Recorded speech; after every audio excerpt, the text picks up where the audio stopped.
Here's to the twilight, here's to the memories. These are my souvenirs, my mental pictures of everything.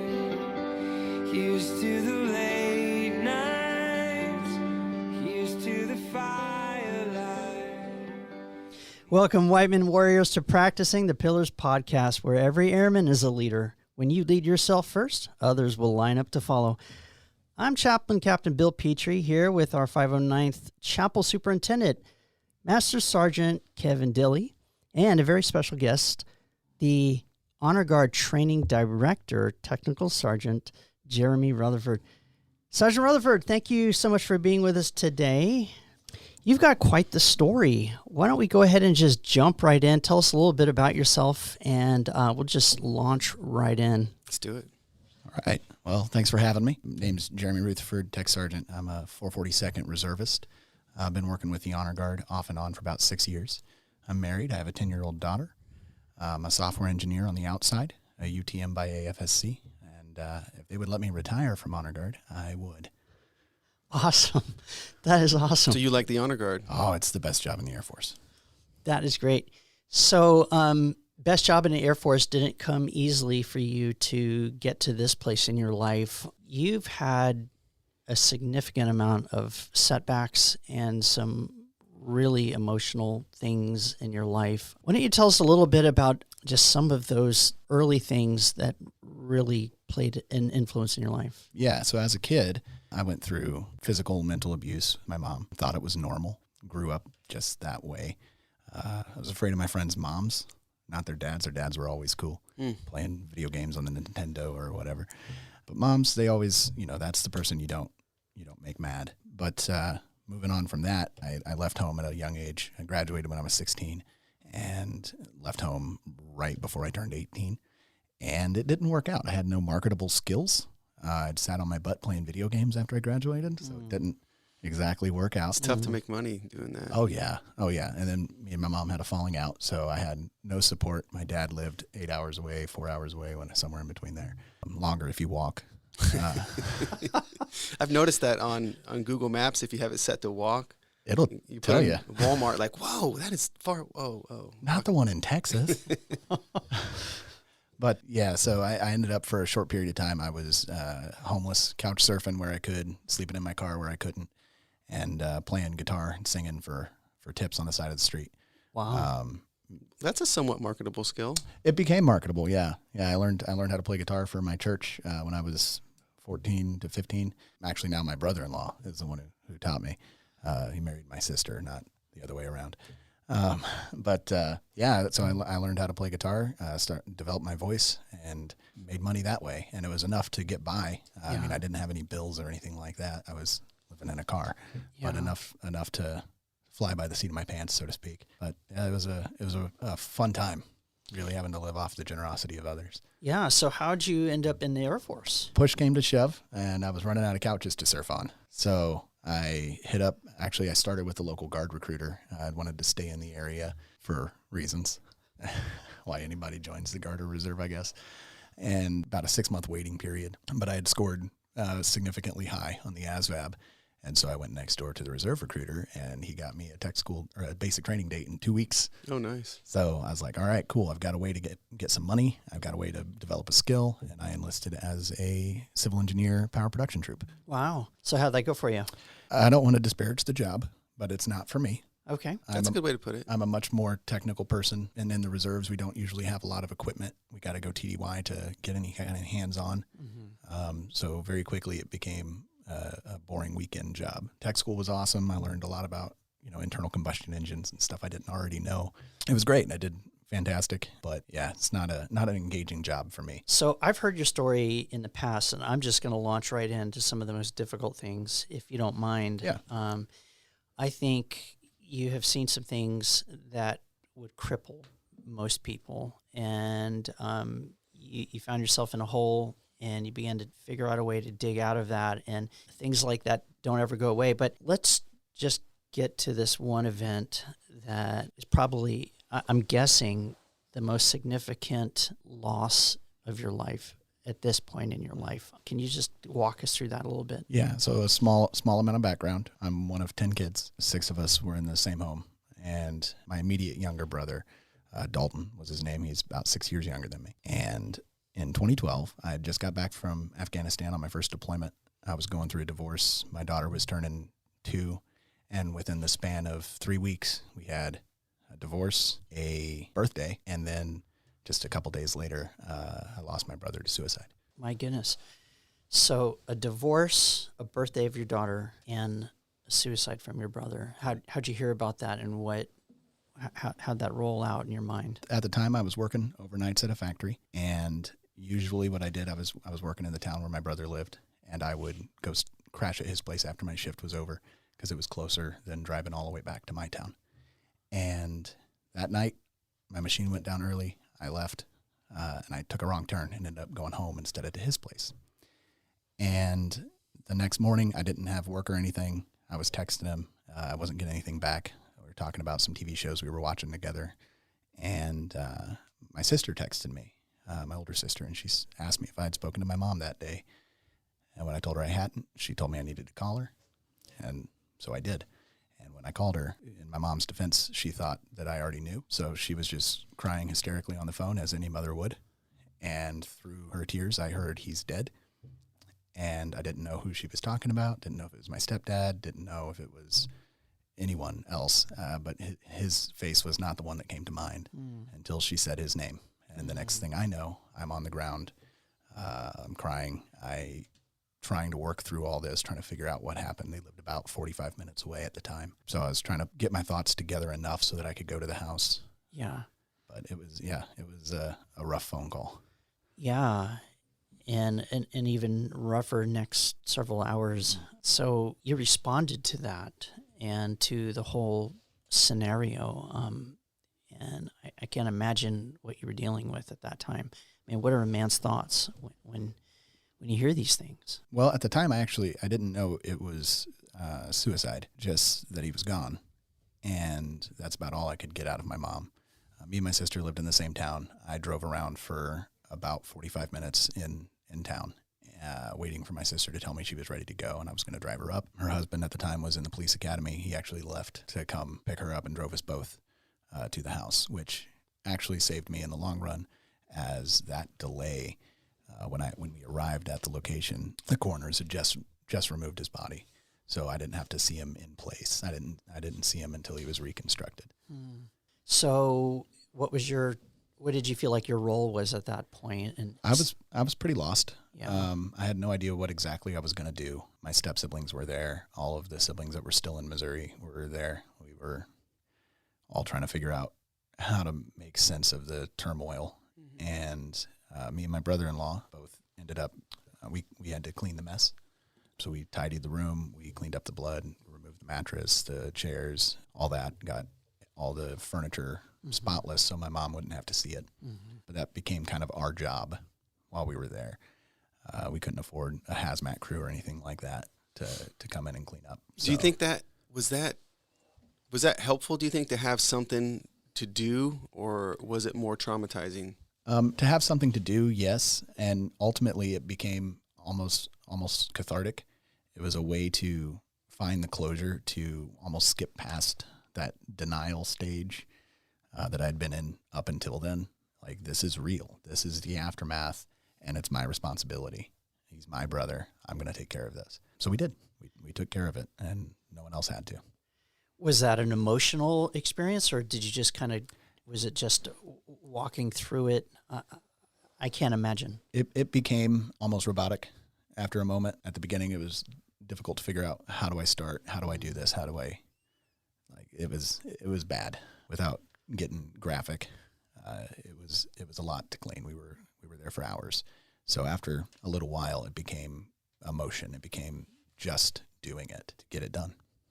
And it made it a kind of a cold, calculated sort of experience that brought the logic into it, and it's not just operating off of emotion. Were you guys talking while you were going through this? Yeah, somewhat. Not a whole lot. We had Step siblings or siblings would come in and bring us replacement gloves, more towels, that sort of stuff.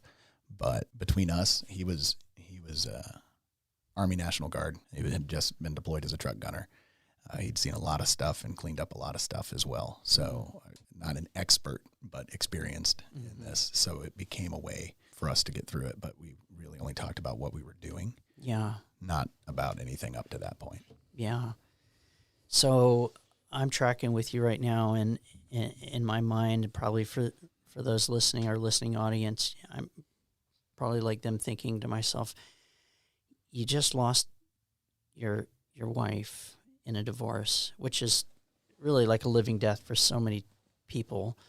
And then you're walking through the suicide of your best friend.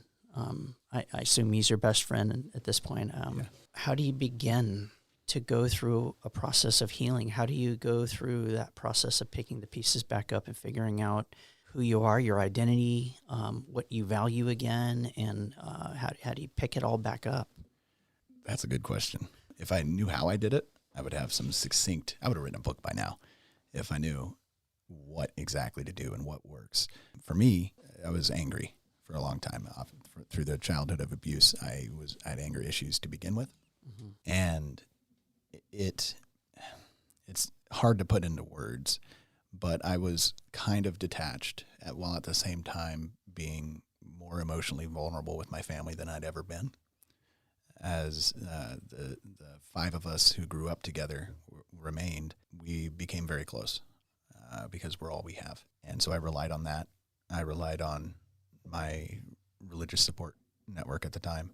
Music helped a lot, especially playing it, learning new songs that applied to the situation, writing songs. And no, I'm not going to sing them here. They're horrible. But all the normal coping mechanisms to deal with anything, I think that people, without any professional help, what we use, right?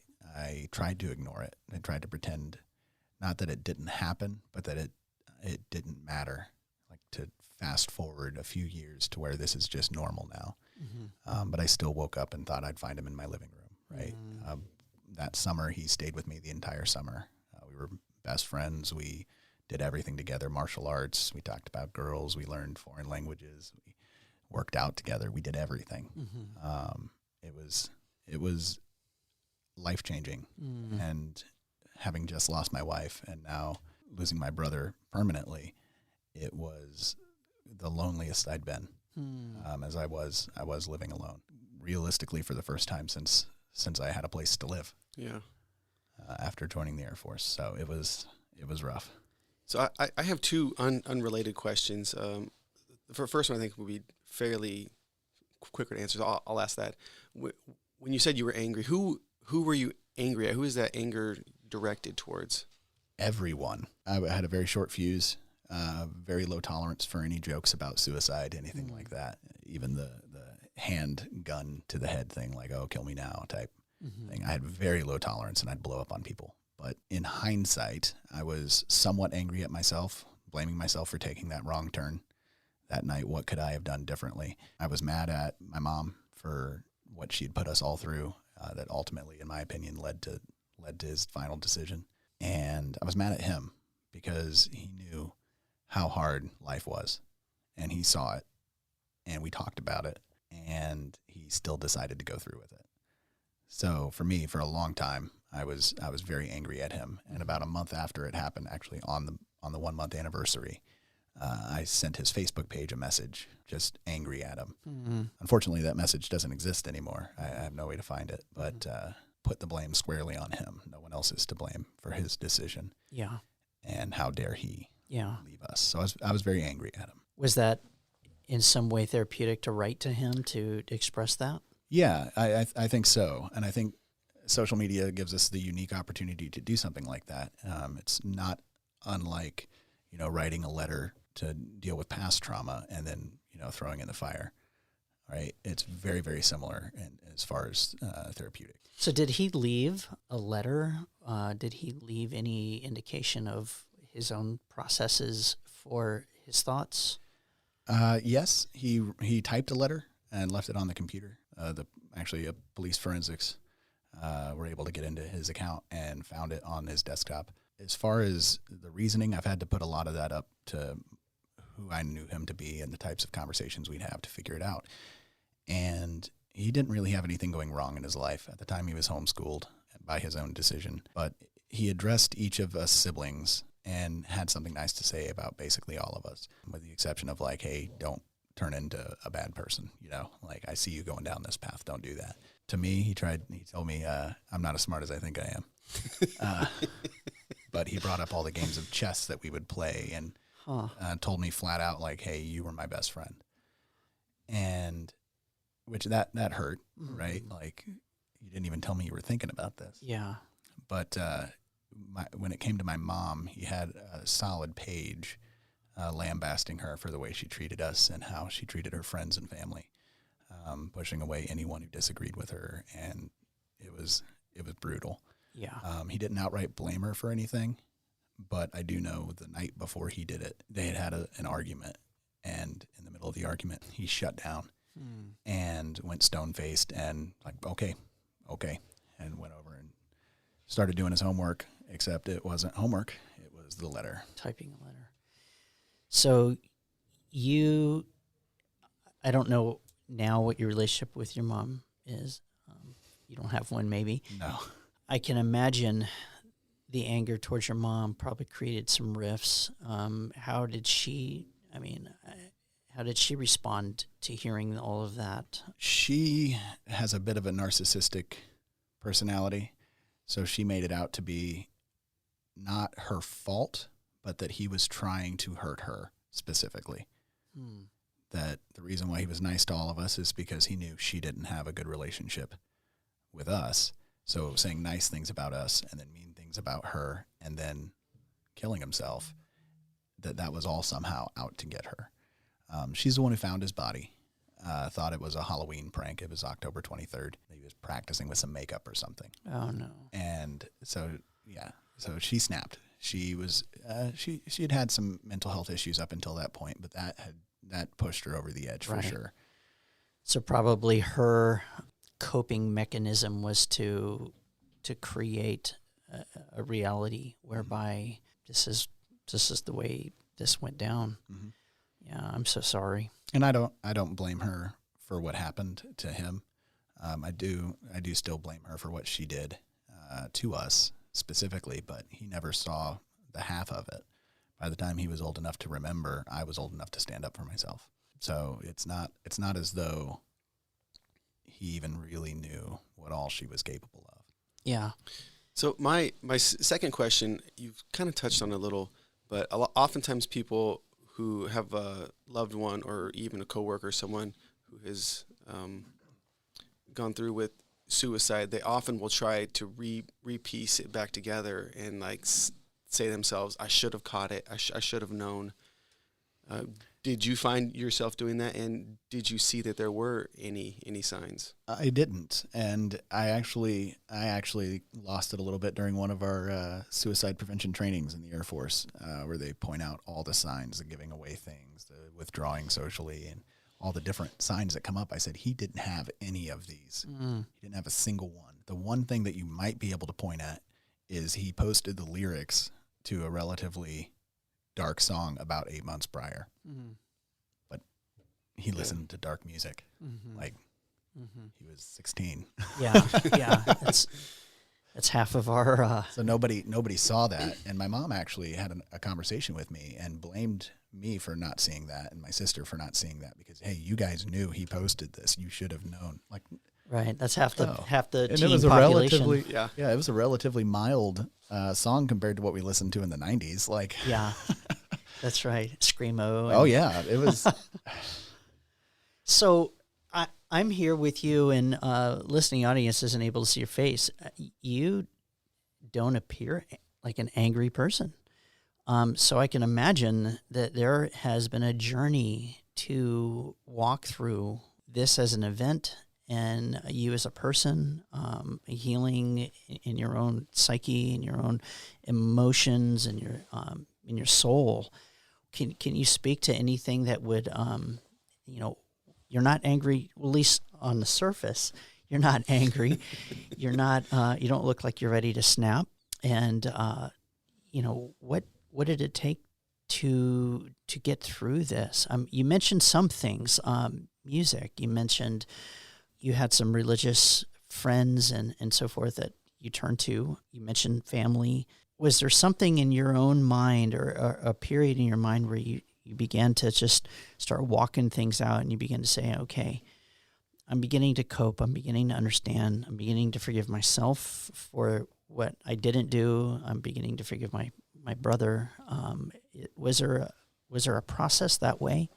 I think it was about 3 years after the fact, I finally let go of the blame. Right? I stopped trying to play the blame game. I didn't blame my mom. I didn't blame my siblings, and I didn't blame myself, which was the last to go. Right? It was, I came to the realization that no matter what, like all the what ifs, no matter what, it was his decision.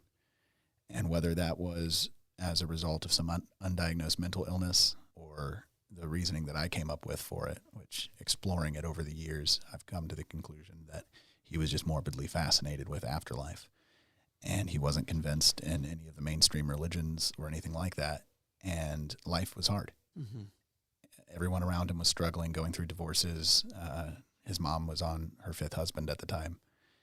And he decided, why live through all this and then get to the next life when I could just go there now? Mm-hmm. So less anger induced and more, I guess, despair at, hey, this life, it sucks. What about the next one? Let's go find that out. And once I kind of realized that, then there aren't signs, right? Everything around him was the sign. Just the fact that we made bad decisions and we had to live with the consequences. The problem there is, life was bad and he didn't give it an opportunity to be good. And he didn't have a lot of examples around him of life being good. So, I'd like to think now he'd be super proud of me, but I'll never know, or may never know, I should say. But yeah, that I would say you may not know in this life. That's how I would personally leave that. Who knows? But the part that really helped me was when I stopped focusing on the what ifs, right? My TI used to say, what if worms had machine guns? Then birds wouldn't mess with them. Right? You can't live your life by what ifs. I'm gonna start using that. I love it. I use it at least once a week. So I stopped focusing on the what ifs. I stopped focusing on what could have been and started focusing on what was right in front of me, right? My family, my daughter, and I started investing into those relationships because I don't know how long I have. I don't know how long they have. Nothing is guaranteed. So I'm going to make the best of the time that I have with them right now. Yeah. So if you have an airman who's dealing with similar thoughts as your brother, what would you say to him? I haven't had anyone ask that question. I don't know. I had similar thoughts myself before my brother. When the divorce started, I was pretty tore up. I was, 3,000 miles away. There was nothing I could do to fix the situation, right? I'm a CE troop. I fix things. Let me fix things. And I couldn't. And it was completely out of my control. And there's nothing that anybody said to me that helped, right? It was me saying things to other people. And then they kept an eye on me. I said, hey, I'm not doing good. And they said, all right. And they assigned somebody essentially to stick by me to make sure that nothing untoward happened. And I was more worried that I would hurt somebody else at the time. Just somebody says the wrong thing and my fuse is already so short that I'd haul off and punch some captain or something. And thank goodness I didn't. Yeah, I would not be here. But it was a scary time. And so for people that are going through this, I know from my own studies into the topic, you get a sort of tunnel vision where all you can see is this one solution and that you're a burden and that the only way to alleviate that burden is to die, and that people they might be sad, but they wouldn't really care. And to that, I have to say I have an incredibly large family and we care. There is nothing worse than losing somebody before their time. And it's just hold on, say something to someone. Yeah. And say something to those that matter the most to you, because chances are you matter the most to them. Mm-hmm. And you can go say something to a therapist. You can go say something to a chaplain. But if they don't even know who you are, it's not going to impact you Mm-hmm. the same way that talking to your best friend will. Yeah. And you'll see how big of an impact you actually have. And seeing the hundreds of people that showed up to his funeral in a tiny little town in Missouri, it from all, and they came from all over. It was inspiring, and it definitely let me see that, like, hey, I am so glad that I did not put my family through this. Yeah. And so as far as if you're going through this, if you're thinking about this, you just talk, just open up. It's okay to be vulnerable. Yeah. It's not going to go negatively.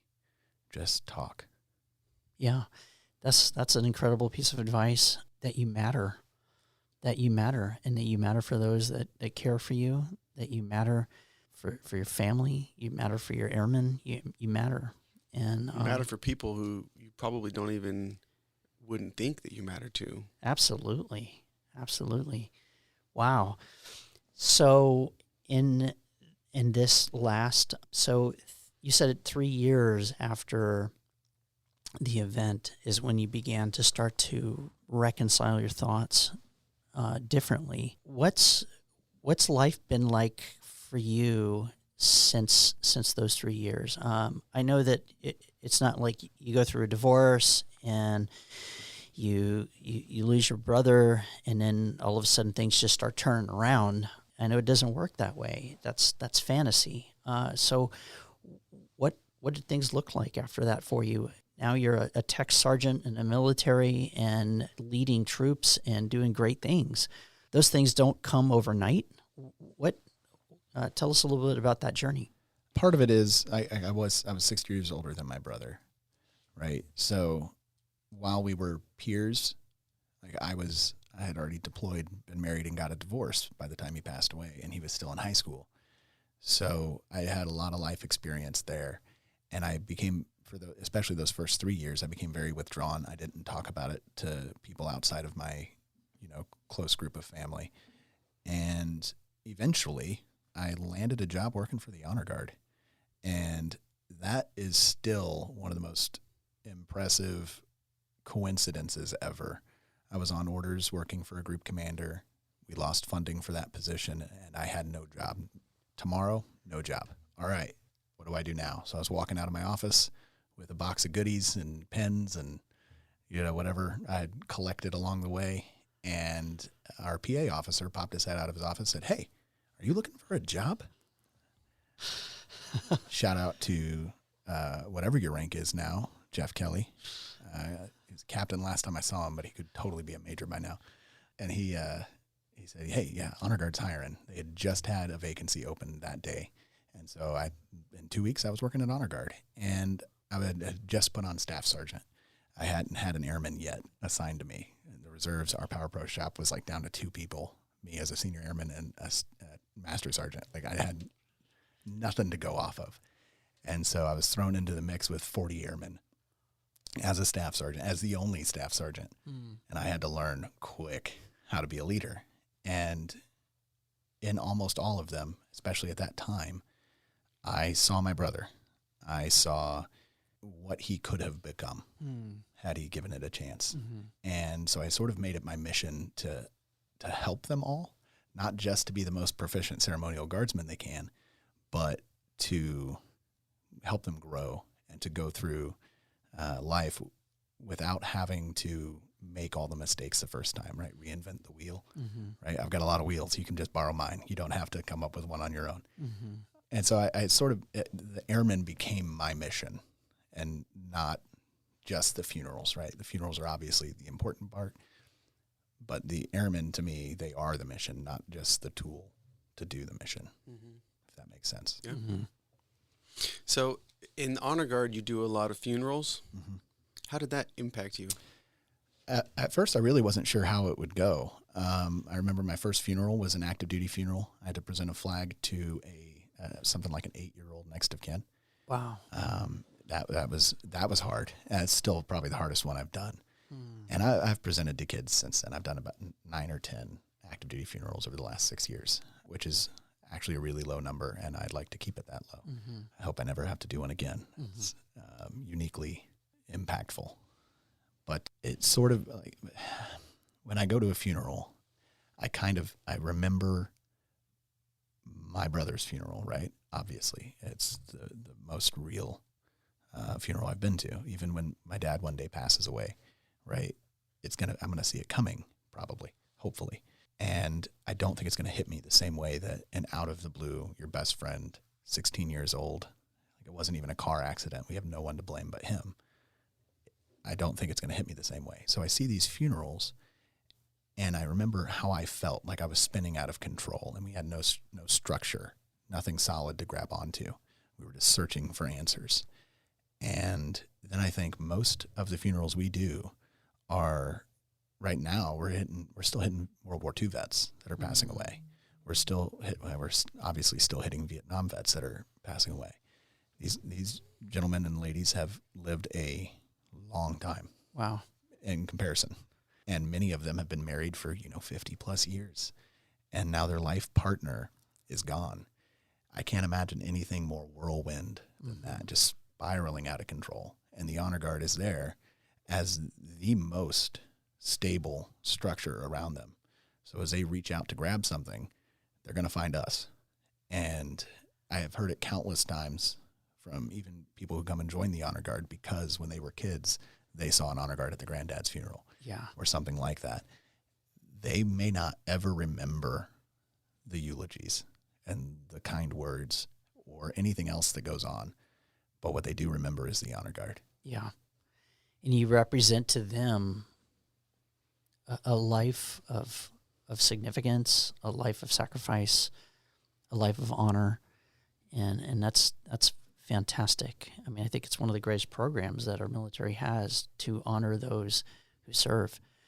And so I want to just say thank you for taking that seriously. And I think you represent us well. I think you represent those that fight well, and I just really appreciate that. So we've got about just a few more minutes left, and we started this off bookending from the front with this song from Switchfoot, Souvenirs. Can you tell us a little bit about this song? Why did you want to use this song to encapsulate this podcast? So I had a different song when all this went down, Souvenirs, and a song called Zero by Hawk Nelson, both released in 2012, the same year that my brother passed away. And I didn't know about Souvenirs for a while after, I'd say maybe six months to a year after his funeral. And I didn't even know the song existed. It was so obscure. Yeah. And I believe it's on their Vice Versus album for anybody looking to look it up. Not a sponsor. Sorry. The first song was very angry. It is written from a perspective of somebody who just lost someone even just a few weeks ago. And it is very angry. And I used that a lot and because I was angry. And when I discovered Souvenirs, it wasn't until the song impacted me. It made me sad, made me relive some memories, some emotions. But now when I look at it, that song is about so much more than loss. And what it is about is it's the souvenirs, it's the memories, it's what you take away, the good times, all the best things about that person, the things that you choose to carry forward with you through the rest of your life. That's awesome. Well, so Jilly, any last questions for our guest? And no, I want to echo what Chaplain Petrie said. Thank you for your service, and thank you for sharing your story. I know that this is something that would be difficult for anyone to go through. And I would just encourage anyone who's out there who, like Sergeant Rutherford said, if you are struggling, please reach out and get help. If for nobody else, then for those who love you. Absolutely. Any last words, Sergeant Rutherford? Thanks for having me on, guys. Pardon the pun, but it's been an honor. It's been our privilege, and I'm Chaplain Captain Petrie, joined with Sergeant Dilley and Sergeant Rutherford, And we're out. To the twilight, here's to the memories. These are my souvenirs, my mental pictures of everything. Here's to the late nights, here's to the firelight. These are my souvenirs.